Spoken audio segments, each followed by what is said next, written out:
Ito ang Colme R12 Smart Ring. Affordable smart ring na may digital display. Kasi pag tinap natin yung indicator dito, makikita natin yung time, steps, heart rate, at battery.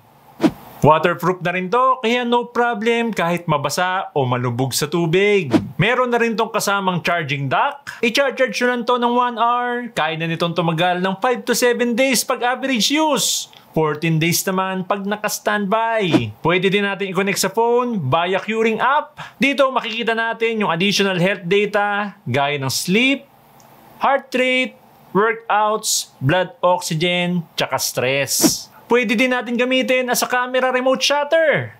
Shake nyo lang yung ring para makapag-capture ng photo. You know, nakuha na tayo. Perfect to kung hindi kayo mahilig magsuot ng smartwatch pero gusto nyo pa rin matrack yung heart rate, steps, blood oxygen, at sleep nyo. Kasi parang wala kayong suot. Mas prefer ko to gamitin para matrack yung sleep ko.